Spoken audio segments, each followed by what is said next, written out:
When I say vampire, what comes to mind? Decrepit castles, Transylvania, Anne Rice, or maybe a small exploitation horror studio. Full Moon Studios was founded in 1988 and saw their biggest success in the 90s with the direct-to-VHS market. A few of their titles include Diary of Lust, Dungeon of Desire, Virgins of Sherwood Forest, the Evil Bong series, and Demonic Toys. They are most known for the series Puppet Master and Subspecies. It's Subspecies that we're going to actually take a glance at. Well, at least a tie-in film to them, a .5 film that goes between Subspecies 3 and 4, and it only really pays a passing nod to that series while being its own film. All you get is a reference to Radu, the main villain of the Subspecies series, and a similar visual aesthetic. Now, Subspecies was a horror, romance, mess of continuity thing. It was one long Beauty and the Beast drama that played out over 4 campy films, whereas this is one solo film focused on the, you know, inner demons of a vampire with a soul. Now, this trope was made popular with Anne Rice's Interview with the Vampire, whose film adaptation came out about 3 years prior to this film in 1994. And like Interview, most of the focus is kept on the vampires, their inner struggles, their interpersonal relationships with each other and mortals. And that's really where the similarities end. Now, our lead character and narrator is Zachary, a few hundred-year-old vampire who was turned alongside his girlfriend Rebecca one night, and since then he has slayed her, his master, her minions, and has been tracing anyone and everyone connected to his bloodline in order to find the originator, Ash. Now, he's meant to be a rather sweet and simple kind of vampire that we're meant to feel really sorry for him because he hates himself, sees himself as a monster, and he feeds in shame and is always alone. From what I gather, he doesn't actually kill. At least I never saw him kill a mortal when drinking their blood. He lets them live, but he hates the fact that he has to drink blood in the first place. Now, Sophia is kind of like the second main character. At the very least, she's a great foil between the antagonist and the protagonist, helping fuel the fire between their rivalry. Well, not rivalry, but their dislike of one another and their conflict. She's a young American woman who has just been hired to play for an orchestra as the new pianist. She's decent enough, an average type of young lady with a talent and a spirit, and this is what attracts Ash to her in the first place. Now, she does her best to resist him, but that doesn't stop him from claiming her as his own and feeding on her for several nights, desperately trying to get her to yield to him so that he will become her vampire master, and that he will have the pleasure of her music forever. Iris is a strong human woman who is employed by Ash. On top of his underground sanctuary, she runs a private nightclub for high officials, which leaves them in hers and, more importantly, Ash's debt. Funny enough, she never asks to become a vampire. She is just as guilty as the vampires, helping them get victims or gaining allies in high places that will cover up any murders and give them money in exchange for whatever they want. In fact, at one point, they help cover up a murder that a general commits. She helps Ash become master of both day and night, which makes him far more formidable. Now, the big baddie of this film is Ash. Ash is known as the music lover, and I can honestly say that I get the feeling that he is physically strong. He has at least a strong mental capacity, but he rules more through cunning and connections and rather than brute force. Most of his children are obviously weaker than he is, or he has human servants he can kill very easily. Not to mention, he gives everybody exactly what they ask for. He gives them safety or food or money or whatever they ask for, and thus they don't really have motivation to act against him.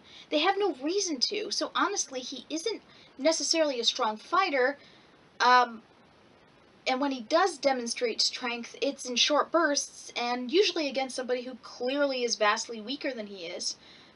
But he does have connections and loyalty, for the most part, from anybody he interacts with. Now, there are several other characters, namely Cassandra, Dimitri, and Anton. Cassandra has been Ash's favorite for 250 years, and relishes being a vampire and is fiercely loyal to Ash. Dimitri, I honestly have no idea. He is one of Ash's children, but he's kind of there, I think, to kind of say that Ash does have children. He has multiple kinds of children, etc. We don't really get a sense of who Dimitri is or why he's really there, aside from saying, hey, this happens to be a vampire that Ash created. Anton is honestly the most dynamic out of the two, given the three, I should say, given that we know for sure that he is a freshly made vampire and isn't exactly happy about it. In exchange for half his worldly goods, Ash will take care of him, and he's given him eternal life. But he held back a portion of his wealth from Ash for his children. This man has children. We never meet them, we don't know much about them, but he withheld a portion of his wealth from Ash for his children, and then conspires to flee the country in a bid for his freedom, which causes Ash ultimately to kill him. Now, what I actually enjoy about this story, outside of the typical Zachary storyline of being a depressed vampire, is that there actually is a sense of cleverness and intrigue, at least what I see. Vampires who have taken shelter in an underground sanctuary filled with luxury and sustained on bribery and blackmail of mortals. Now that's pretty interesting politics. There is also some sense of business to the whole vampire thing. See, we don't know much about Ash's coven outside of the three I mentioned, and there is one other guy, but, you know, he's only there for like 2 seconds. But we do at least see in passing that Ash has at least a dozen other spawn. We don't know much about them. We only know a couple, and those are ones that he names, and they seem like they're relatively close to him for one reason or another. Some of them, like Cassandra, seem to be lovers, whereas Anton is there because he was of use to Ash.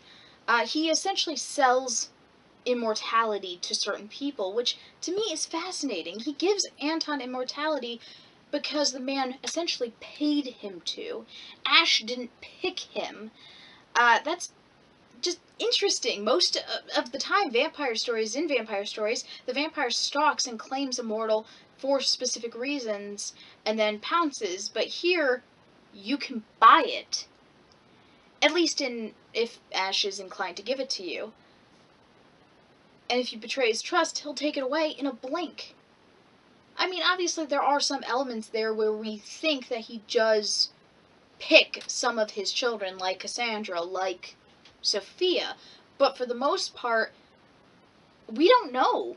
And that to me is very interesting. I wish we got to know more about the inner workings of his coven, or got to know more about his fledglings, but what we do get is mainly just there enough for narrative purposes and character fleshing out. This entire movie is a very slow burn, character-driven narrative. Sure, there are some blood and tits and action, but for the most part, it's severely cut back in favor of focusing on the inner turmoil of the protagonists. Sophia's transformation is done particularly slow and painful. Zachary tries to figure out a way to save her and kill Ash, and Ash tries to keep control over them and others. It's mainly about power play and fighting for freedom, and it has a bittersweet ending to say the least. Spoiler, Sophia is made into a vampire. Now she does actually try, as mentioned, several times to get away, and she says repeatedly to Ash's demands no, even though it's clear that she is scared and in pain. Now, ultimately, she does lose, but it's kind of like that situation, like in Interview, where she's given the choice between life or death. Zachary's inaction is actually what leads her into his clutches in the first place, and she suffers. And according to Zachary, it's actually a fate worse than death. And she can no longer ever go back to being mortal again, and everything that she's ever known is essentially ripped away from her. Now, Zachary actually does fulfill his quest and does kill Ash, but he doesn't kill every vampire in the Coven, for one. For two, he's now essentially saddled with this burden of Sophia. This vampire that became a vampire because he didn't force her to stay away. He didn't stop her from going into Ash's home, which he couldn't enter at the time. I actually feel the script is filled with some very decent subtleties and good lines. I mean, there are some goofy aspects, like there's this mention several times of a prophecy. We don't know what the prophecy is, we don't know where it came from, etc. And the woman who delivers this prophecy, where'd she go? She's shown twice, and then she's gone. She's not even a vampire, not that I'm aware of, so I don't know. No idea. There's also this whole Blade of Laertes. It's a vampire-slaying blade that Zachary uses throughout the entire film to kill vampires, including, originally, his beloved Rebecca. Yet, not only does Ash take it from him, I mean, he gets it back, but Ash initially takes it from him and then claims that it once belonged to him before it was stolen. Okay. A, how did Zachary steal this sword in the first place? B, how did he even know about this sword? And C, if he stole it directly from Ash all those years ago, how come he's never crossed paths with the man before? And why didn't he try to kill him? In my opinion, the acting is actually pretty solid. I mean, some of the actors clearly don't speak English natively, but they did a pretty decent job of sounding as natural as possible, which I think they did a good job. The actor playing Ash is honestly, in my opinion, the best. He has a great sense of sophistication and power. Now, as I said, I don't think that Ash is honestly the toughest of vampires, but he does at least feel like he commands respect. The music is also really enjoyable. I really do enjoy this music. I feel like it has a kind of romantic and melancholy mood, and it fits the entire film very well. The effects are actually pretty decent, most of which I think are practical effects. So for what they had and what they could do, they did a pretty good job overall. The makeup is also done pretty well. The vampires do look different enough from the human beings, but they still look similar enough. It's kind of just traditional, like, pale skin and things like that, but they look different enough and interesting enough. One thing I did like is that vampires in this film are pretty much just average. Zachary explains that a vampire can either be really attractive or monstrous, but a lot of the time they just look like people. Half of them look like they're middle-aged or older, which is pretty unique in some respects. Usually vampires are young and hot or very monstrous, but here most of them are just average people that you wouldn't look twice at. All in all, as horror films go, this is more of a quiet, retrospective type of movie. It's not straight up horror. There are horrific elements to it, but for the most part, if you're looking for a lot of violence or whatever, this isn't going to be for you. This is for somebody who likes slower, quieter type of movies. Things that focus on character drama as opposed to anything else. So, I honestly give this movie about a 6 out of 10. I usually don't do numeral ratings. In fact, this is one of my favorite B-rated films. Because it is. It's considered a B-rated film, and honestly, it's not bad. I think it's worth, for an average person, maybe at least one viewing. All in all, guys, thank you so much for watching. Terry over and out.